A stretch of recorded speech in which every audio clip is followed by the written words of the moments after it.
ஏன் பாட்டி இந்த தள்ளாத வயசுல சதா இப்படி சாணத்தை கொண்டு வரதும் விரட்டி தட்டுறதுமா கஷ்டப்பட்டு இருக்கேன்? திடீர்னு நான் மண்டே போட்டுட்டா விரட்டி வாங்கி எரிக்க கூட என் மகன் வக்கில்லாம கஷ்டப்படக்கூடாது பாரு. அதுக்காகத்தாம்மா. பாட்டி அது மட்டும் இல்லம்மா, நான் கொஞ்சம் கொஞ்சமா பணம் சேர்த்து தலையின் அடியில என் சுருக்கு பையில போட்டு வச்சிருக்கேம்மா. நீயாவது மறந்துடாம உன் தோப்புனாருக்கு ஞாபகப்படுத்து. ஏன்னா என் பெண்ணத்தை பார்த்து அழக்கூட நேரம் இல்லாம என் மகன் காசுக்காக அங்கேயும் இங்கேயும் அழியப்படாது பாரு. அதுக்காகத்தாம்மா. பாட்டி சரி சரி வா, நீ வந்து ஒத்தாசப்படு. இல்ல பாட்டி, இது அடுப்பு எரியறதுக்காக நான் உனக்கு ஒத்தாசை செய்யறேன். ஆனா நீ சொல்ற காரணத்துக்காக அதுக்கு ஒரு நாள் என் மனசு ஒத்துக்காது பாட்டி. சரிம்மா, அந்த நேரம் ஆயிடுத்து, நீ உள்ள போ. போய் சாமி உள்ள விளக்கேத்துமா போ.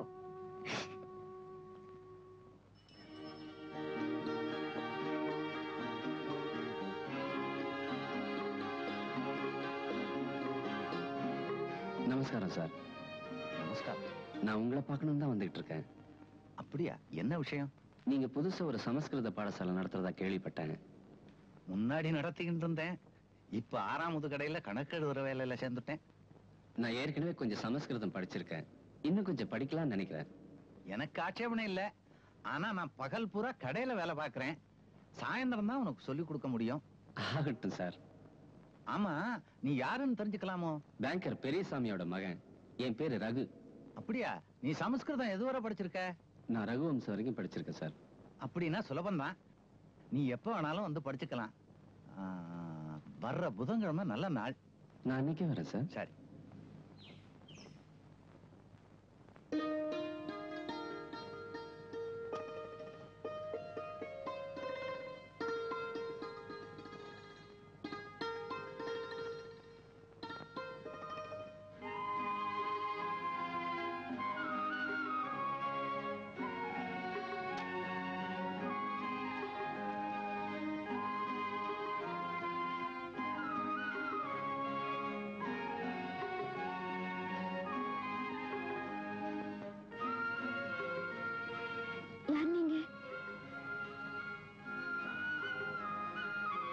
யார் நீங்க?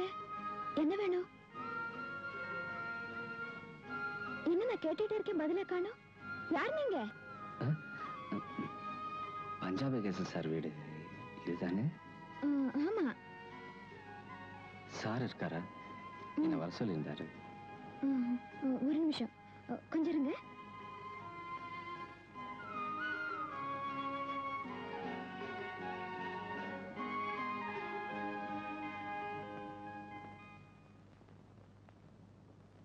அப்பா, உங்களை பார்க்க யாரோ வந்திருக்காங்க. யாரு? ரகுவா தான் இருக்கும். என்கிட்ட சமஸ்கிருதம் படிக்க வந்திருக்கான். யார் அந்த ரகு? யாரோ பேங்கர் பெரியசாமி பிள்ளையா. சமஸ்கிருதம் படிக்கணும்னு ஆசைப்பட்டான். நானும் சரின்னு சொல்லிட்டேன். நீ போய் குமார சம்பவத்தையும் சாகுந்தரத்தையும் பீரோல இருந்து எடுத்து வை. சங்கரி, நீ கூட சமஸ்கிருதம் படிக்கிறத பாதியில நிறுத்திட்டே இல்லையா? இப்ப அதை தொடர்ந்து படிக்கிறதுக்கு உனக்கு ஒரு சந்தர்ப்பம். நீ சேர்ந்து படிச்சுக்கலாம். ஒண்ணும் வேண்டாம். யாரோ ஒரு பையனோட, அதுவும் அந்நிய ஜாதி பையனோட இவளும் சேர்ந்து உட்கார்ந்து படிக்கிறதாவது நன்னா இருக்கேன். அதெல்லாம் ஒண்ணும் வேண்டாம். என்னம்மா நீ வேற? கல்விக்கு முன்னாடி ஜாதி மதம் பேதம் எதுவுமே கிடையாதுமா. ஏண்டாப்பா, நம்ம ஆச்சார அனுஷ்டானம் எல்லாம் நோக்கு நன்னா தெரியுமோ? வயசுக்கு வந்த பொண்களை படிக்க வைக்கிறதே தப்பு. அதுவும் அந்நிய ஜாதி ஆம்பளையோட படிக்க வைக்கிறது மகா தப்பு. போமா, உன் ஜோலியை பாரு. நீ போய் எடுத்து வை. ரகு, முதல்ல உனக்கு சாகுந்தலமும் குமார சம்பவமும் பாடமா ஆரம்பிக்கிறேன். அதுக்கப்புறம் தத்துவ பாடங்களை எடுத்துக்குவோம். உங்க விருப்பப்படி ஆகட்டும் சார்.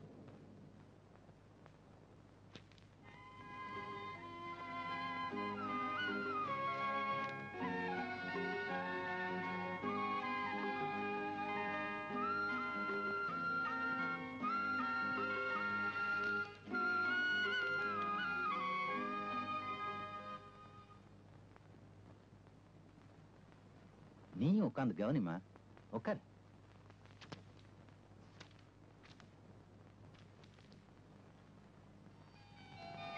குருதர்ஷன்.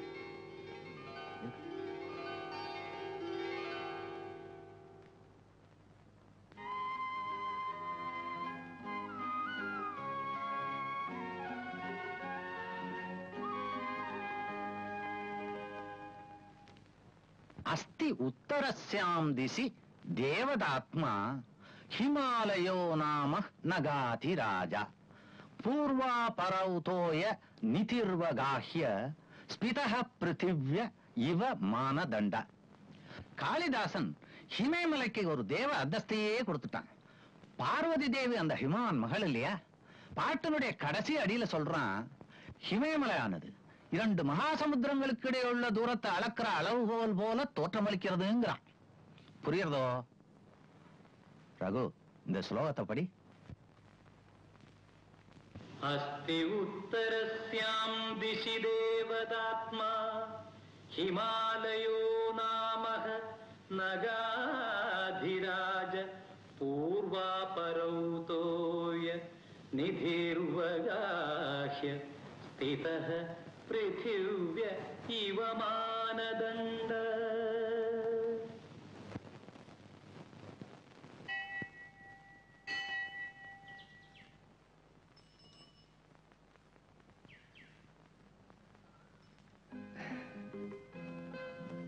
எங்க போயிட்டு வர? கோயிலுக்கு. கோயிலுக்கு போயிட்டு வர சந்தோஷத்தையும் முகத்துல காணுமே. நான் போகணுங்க. ஆமா, சாகுந்தலத்துல உன் மனசை கவர்ந்த இடம் எது? நான் போகணும். வீட்டுல அம்மா அப்பா பாட்டியை தவிர உனக்கு ஒரே ஒரு தங்க தானா? நான் போகணுங்க. என்ன எதை கேட்டாலும் போகணும் தானா? நான் போயிட்டு வரேன்.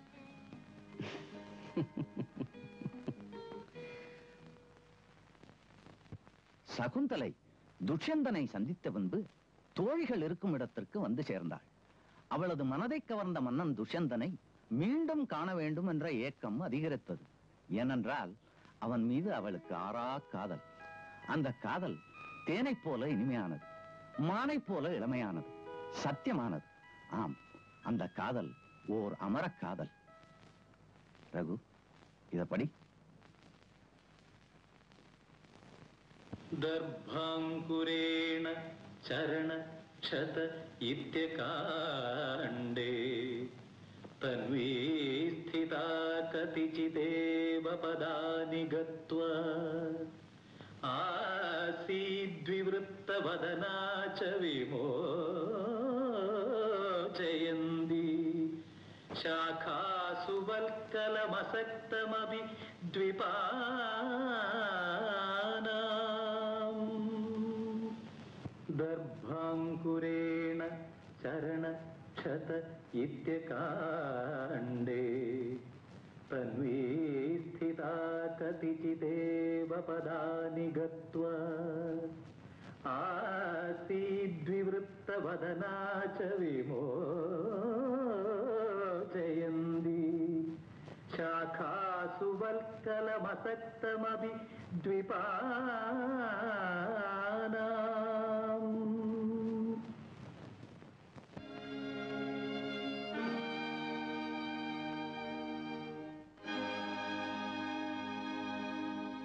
இப்பதான் இந்த ஆத்துல ஒரு நல்ல காலம் பிறந்திருக்கு. இல்லைன்னா சங்கரிக்கு இப்படி ஒரு நல்ல வரன் வந்து வாய்க்குமா? வரதட்சணை சீர் செலுத்தி எதுவுமே வேண்டான்னுட்டாளே. ஏன்னா மாப்பிள்ளையாத்துல செல்வம் கொழுச்சி கிடக்கிறதா. நீக்கு என்னமோ இந்த சம்பந்தத்துல அவ்வளவா இஷ்டம் இல்ல. அதனாலதான் சங்கரியும் ஒரு வார்த்தை கேட்டுருவோம்னு சொன்னேன். நன்னா இருக்க. இதெல்லாம் போய் அவளண்ட கேட்டு இருப்பாளோ? கல்யாணத்தை பெரியவா பார்த்துதான் முடிவு செய்யணும். அப்பா கூப்பிட்டலாமே. ஆமாம்மா, உனக்கு ஒரு வரன் வந்திருக்கு.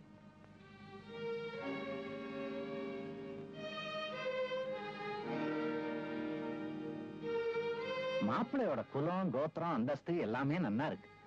பெரிய ஆஸ்திக்காரர். கும்பகோணம் விஸ்வநாத சாஸ்திரின்னா இந்த வட்டாரமே வாய பழக்கம். ஆனாலும் ஆனா என்ன, நம்ம பட்டீஸ்வரன் சாஸ்திரிகளை கட்டிக்க குடுத்து வச்சிருக்கணுமே. கொஞ்சம் வயசானவரா இருக்காருன்னு பாக்குறேன். 60 வயசு ஒரு வயசா? நம்ம சங்கரிக்கு 24 வயசு ஆறுத. நாம வயசை பத்தி எல்லாம் விவாதிக்க கூடாது. நம்ம மாதிரி குடும்பங்கள்ல இந்த மாதிரி கல்யாணம் நடக்கிறது சகஜம்தான். ஆனாலும் அவருக்கு இது 3ஆம் வாரமா இருக்கேன்னு தான் யோசிக்க வேண்டியிருக்கு.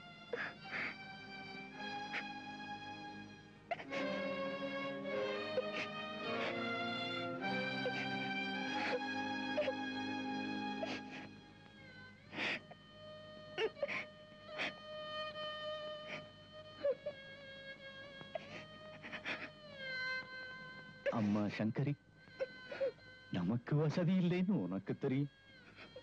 உன் தங்க வேற கல்யாணத்துக்கு நிக்கிறா. சீர்வரிசை கொடுத்து கல்யாணம் பண்ணி கொடுக்கிற அளவுக்கு எனக்கு சக்தி இல்லை. நீ மட்டும் மாட்டேன்னு சொல்லிடாதம்மா. அழாதம்மா.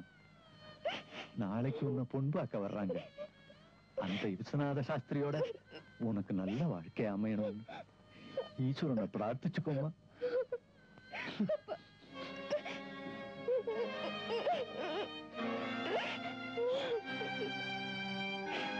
அழாதம்மா. கோயிலுக்கு போய் விளக்கேத்தி வச்சுட்டு சுவாமிகிட்ட வேண்டிட்டு வாமா.